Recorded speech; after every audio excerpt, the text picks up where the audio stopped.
I'm Christian Kyle Cabreros and I'm discussing all about Regulation 31 to 39 of Annex 1. Oil Discharge Monitoring and Control System. The Oil Discharge Monitoring and Control System must be created and implemented in accordance with the organization's standards and guidelines for oil tanker oil discharge monitoring and control systems.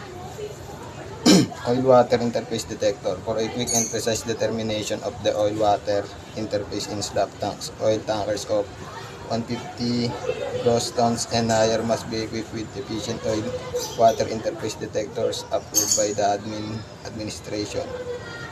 Crude oil washing requirements. By the end of the third voyage, transporting crude oil suitable for crude oil washing or within 1 year after the tanker's first engagement in the trade of carrying crude oil. Whichever comes first, the administration should ensure that the system fully complies with the criteria of this rule. Control of operational discharge of oil. Any discharge of oil or oily mixes from an oil tanker's cargo area into the sea is forbidden. Crude oil washing operation. An operations and equipment manual describing the system and equipment and defining operational procedures must be issued to every oil ship operating with crude oil washing systems. Oil Record Book Part 2. Cargo ballast operations.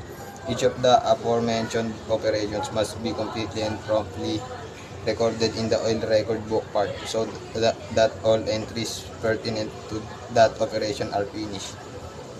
Shipboard oil pollution emergency plan. Every ship other than an oil tanker of 400 gross tons and higher, and every oil tanker with a gross tonnage of 150 or more must have a shipboard oil pollution emergency plan that has been approved by the administration. Reception facilities. Each part to the current convention undertakes to ensure the provision at oil loading terminals, repair ports, and in other ports in which ships have oily residues to discharge. Special requirements for fixed or floating platforms.